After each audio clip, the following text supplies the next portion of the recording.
Hello cruel world, my name is Dr. Sohom. I'm a consultant forensic psychiatrist. I assess mentally disordered offenders for a living so that you don't have to. Welcome to a Schmike for Schmall Schmind. So today's episode is going to be about Nicola Edgington, and she's a British woman who went on a murderous rampage in October 2011. Prior to that, she was actually convicted of manslaughter on the grounds of diminished responsibility, and she actually killed her own mother. But the rampage was more about an attempted murder and then also a murder. So why have I chosen this case? Well, it kind of hits home to me for multiple reasons. So Nicola clearly had mental health issues, and also this is the kind of psychiatric defence that I give evidence for myself in criminal trials in court for a profession. And I have to say that unfortunately part of the story is the missed opportunities by the mental health services, the kind of ones that I actually work for. So this is why it's very personal to me.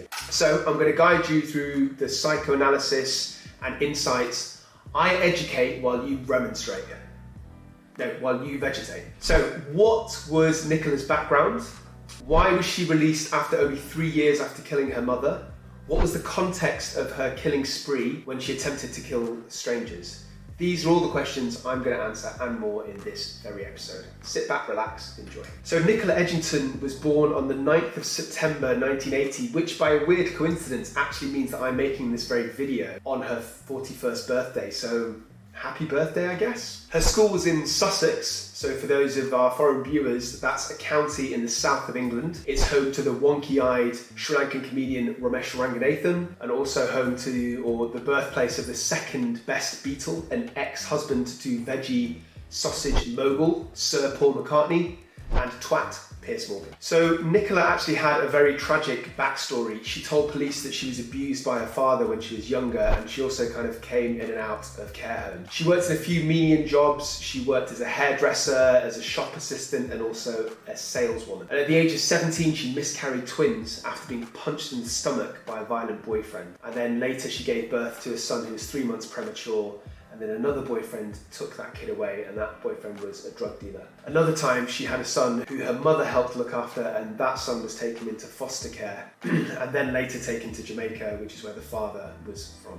This is where things get a bit messy. On the 4th of November 2005, Nicola stabbed her 60-year-old mother 9 times in East Sussex, and she was convicted of manslaughter due to diminished responsibility based on a diagnosis of schizophrenia and emotionally unstable personality disorder. Now, I've done videos on both of those things. They're somewhere in my channel. Go check them out. So Nicola was detained indefinitely under the Mental Health Act. She was released conditionally in September 2009, and she moved to a flat in Greenwich. So she would have been followed up by forensic services. She probably, in my view, would have been on a restriction order. So restriction order is section 41 of the Mental Health Act, which basically means, amongst other things like a higher level of supervision, it means that she can be recalled immediately back into hospital by her psychiatrist instead of the slow and sometimes kind of clunky process of a Mental Health Act assessment. If you want to know what that involves, I've got another video on the process of being sectioned.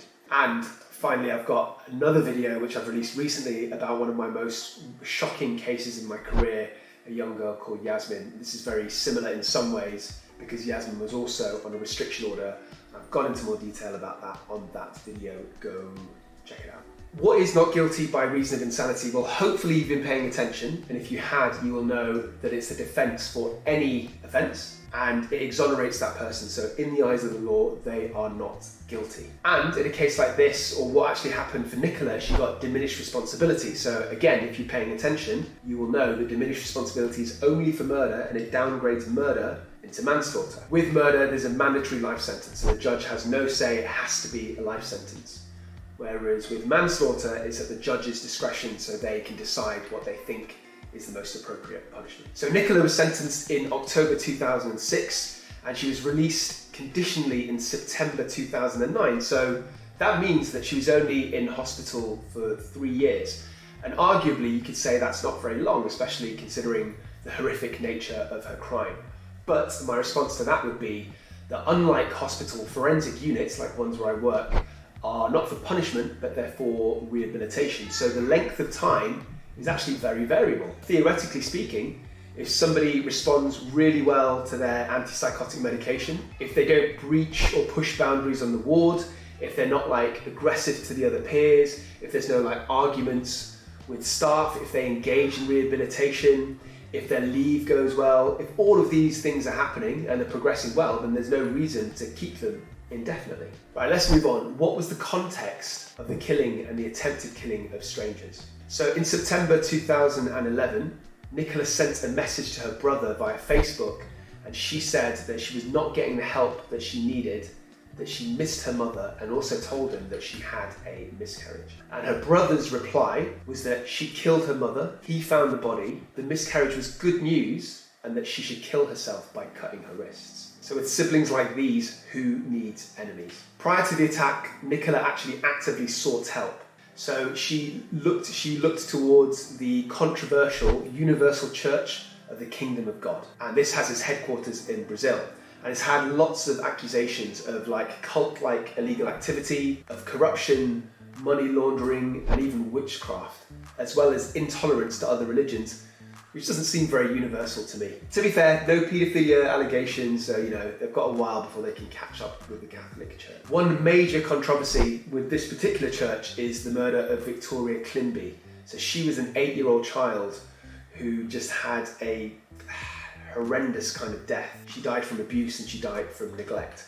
So what happened is her aunt and her aunt's boyfriend were charged with cruelty and they were charged with murder, and they both claimed that the child was possessed by evil spirits and they were sentenced to imprisonment. It's a very, very dark story, but probably quite interesting. So viewers, if you want me to make a video on that case in the future, let me know in the comments below. So theoretically, the reason that this is potentially relevant is the church might have disturbed Nicola even further, although we don't actually know for sure because we don't know the details of those communications. So what happened next? Between the 6th and the 9th of October 2011, Nicola contacted the police saying that particular individuals were making death threats against her and that these 2 particular cocaine users were refusing to leave her flat and that they had probably stolen from her. And the police did nothing. They didn't even come around, they didn't even investigate. And I have to say, I don't really understand this because I think this is a classic missed opportunity. Because one possibility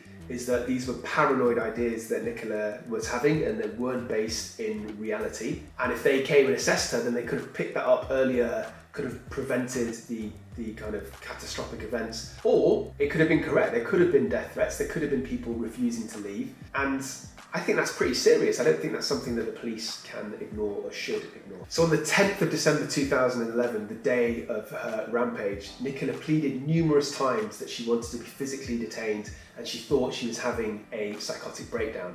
She made a series of 999 calls. For our American viewers, that's the equivalent of 911. And Nicola said, and I quote, "I'm a very dangerous schizophrenic. If you don't come and help me, I'm going to end up hurting somebody." I mean, that's pretty direct, isn't it? Sounds to me that she was desperate and she really needed help, and to a degree she couldn't really control what was happening. I mean, the very fact that she made these kind of statements, I think, indicates that. So Nicola was eventually taken to a psychiatric hospital by the police, and the staff there decided that they would admit her voluntarily, which basically means they would not section her. So now, speaking from my experience as a forensic psychiatrist, not everybody who goes to hospital who wants to be sectioned is suitable. So to give you an example, some people might be seeking medication, they might be using the psychiatric hospital as accommodation, or they might have like an illness or a presentation that's not suitable for a psychiatric admission. So for example, if they've got a personality and they're in a crisis. So just to be clear, I'm not trying to sound callous, and I'm not saying that these people shouldn't be supported or they don't need help.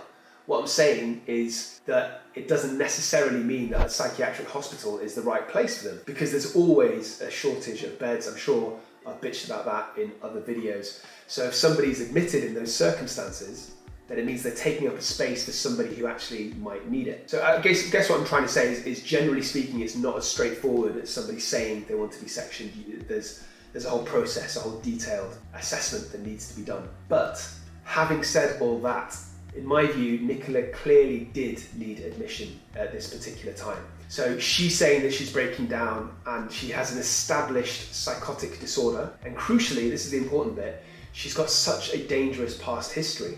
she's obviously hurt people when she's been psychotic in the past, because she literally ended up with a plea of diminished responsibility. So by definition, that means she killed somebody when she was psychotic in the past. So I have to be fair, I didn't do the assessment, okay? I've not seen the notes. But on the surface, I think it's quite hard to justify why they admitted her informally. I suppose one reason could have been that there wasn't a senior doctor around at the time that could have actually sectioned her. So they might have thought, we can get her in voluntarily, like say overnight if it was out of hours, and then in the morning a senior forensic psychiatrist such as myself could actually section her.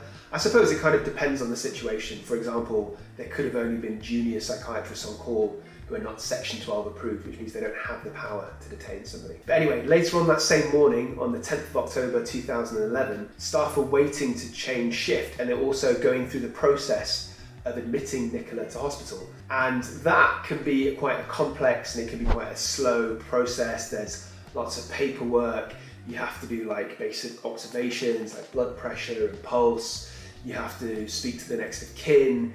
You possibly have to get the patient's property or search through the property. You have to make a note of their allergies. So again, I'm not making excuses of what happened. I'm just trying to put everything in context, that it's a complicated, slow process. I think there's a strong argument here that she shouldn't have come in informally, regardless of what her presentation was like, just because of the risks, just because of the history. So they couldn't legally, physically detain her or keep her in a locked room at this exact point because she wasn't sectioned under the Mental Health Act. And again, I think that was the wrong call, because she's got an established diagnosis of a psychosis, and crucially, Nicola had killed before. I think here, at the absolute very least, they should have had somebody observing her, so that if she tried to leave, then at that point they can make a decision if they should section her. As I've kind of hinted at, sectioning someone is a long process. It involves calling out two independent doctors who don't work in the same hospital, calling out a senior social worker who's on call, and it often takes several hours. I've done a video on that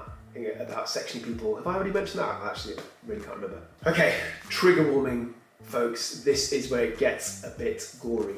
Nicola left the hospital through some unlocked doors. She took two buses into a place called Beckley Heath, and she attacked two strangers in the street in two separate attacks. So Nicola had bought a knife from Asda, and she tried to kill a 22-year-old called Kerry Clark, who survived, and a member of the public managed to take the knife off Nicola. But after that, she stole the knife from a butcher shop, and she virtually decapitated a 58-year-old random stranger called Sally Hodgkin, who died almost immediately from her injuries. And then Nicola was arrested that same morning. Now, according to psychiatrists, she is suffering from paranoid delusions and hallucinations with a religious subtext. So for example, Nicola believed that a 100-eyed monster was guarding the throne of God against enemies, and she believed that a nuclear holocaust had taken place. She also believed that Jesus had come back to save everybody's soul apart from hers. So other delusions that she was suffering around that time included that she loved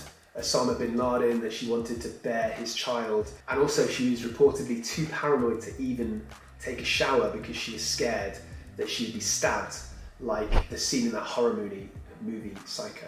Now, I've certainly heard patients that have had very similar bizarre delusions in my career, and I've even assessed patients who have taken life because of those delusions. As a side note, from my experience, religious delusions are quite a common theme. In fact, my case of videos that I did on Andrea Yates is exactly about that. And I know I mentioned her a lot in my other videos, but I just think it's a fascinating case, and I implore you to go and check it out. One of my best videos, I think.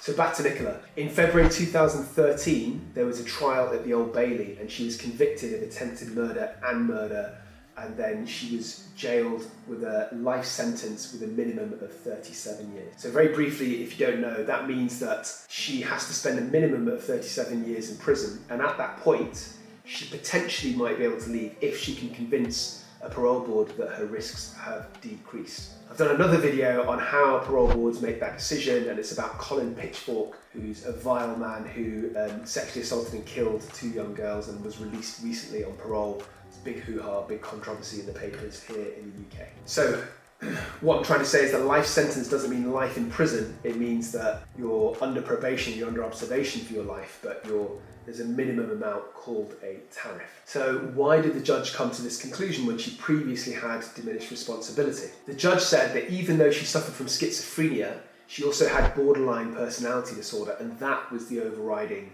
diagnosis. And because of that, he said that she had rational ability. So, I'm a forensic psychiatrist, let me break that down for you. Having a diagnosis of schizophrenia isn't enough. Even suffering from symptoms such as delusions at the time of the offence isn't enough to have a psychiatric defence. It's all about the actual intentions and the thought processes at the time. So specifically for not guilty by reason of insanity, for Nicola to get that defence, she would have to not know what she was doing, or she would not know that it was wrong. So for example, she might get this plea, the insanity plea, if she was suffering from specific delusions that the people that she attacked were going to attack her, or say, for example, they were going to start this nuclear holocaust, so she felt compelled that she had to attack them. Or alternatively, if she didn't even really understand and appreciate what she was doing, that she was actually stabbing somebody, hurting them, potentially killing them. Now that might sound far-fetched, but I've certainly seen something similar in my career. In fact, I've done another video, I think I mentioned before, of that case of mine, Yasmin, who tragically killed and suffocated her 2-year-old nephew with a pillow when she was babysitting him, because she was suffering from psychotic delusional beliefs that she was ridding him of demons and that she could reincarnate him immediately. So go and check out that video. I also go into a deep dive about not guilty by reason of insanity, all the legal terminology, etc.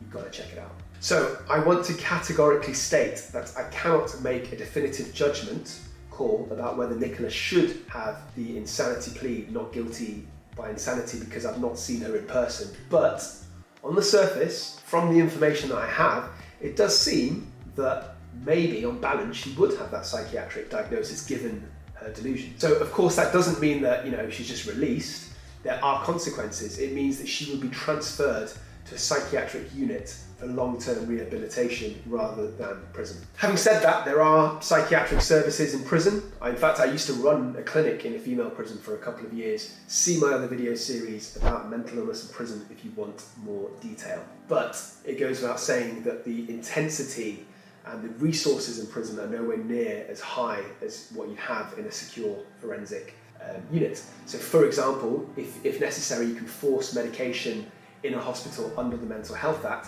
but you can't do that in prison. So if somebody refuses, if they have insight, there's not much you can do to treat them in prison. Okay, so let's move on. This is the ultimate question, I think. What were the errors made in this case? How did it happen? So I think there are a number of errors which contributed to to this tragic scenario. But before I get into that, let me introduce you to this channel. So you're watching Psych for Sore Minds. My name is Dr. Sohom. I'm a consultant forensic psychiatrist. I assess mentally disordered offenders in prisons and in courts and in secure psychiatric units. On this channel, I dissect a whole range of topics, some related just to mental illness, a lot related to offending or the crossover between the two, because that's my specialist area. I look at high-profile cases, I give my own psychoanalysis like this one. I sometimes talk about my own cases like Yasmin that I keep mentioning, but I always anonymise the patients. I change demographic details so they're not identifiable. Sometimes I talk about individual diagnoses. Sometimes I interview patients who've had experiences of, for example, being sectioned. So what I'm trying to say is there's something for everybody on this channel. Okay, back to the case of Nicola. So what were the errors made? What were the missed opportunities? What can we learn from this experience? So for me, the very fact that she went to hospital for the killing of her mother in 2006 means that she would have been followed up by forensic psychiatric services as opposed to general adult psychiatric services. Forensic services, we have a lower caseload, we have fewer patients, but we have more resources because we look after the most dangerous patients like Nicola. And instead of general adult psychiatrists, we have specially trained forensic psychiatrists, and we should have more of an understanding of risk and violence. And I think especially given Nicola's history, that she's killed before, there should have been an extra layer of caution, because the biggest predictor of future violence is previous violence. So after she was released from hospital that first time, she should have been followed up thoroughly by the team. So what concerns me is that she's claiming that she was looking to help and that she said that she wanted to be admitted. In fact, that's what she said in her messages to her brother. So I don't know personally the details, but for example, if she had been speaking to a nurse or a psychiatrist stating her worries, and if she wasn't assessed, if she wasn't taken seriously, then clearly that's negligent. But possibly the biggest error, in my view, in this case, is I don't think she should have been admitted informally. I've kind of hinted at that before, but that's because given the risks and what happened is by this happening that allowed her to leave the hospital. I suppose there is a counter argument, and in the search of balance, I should say that it could be argued that Nicola had insight because she wanted to be assessed. She agreed to be admitted, she wanted to be treated. So there's some logic to say that there's no need to section her if she's coming in voluntarily.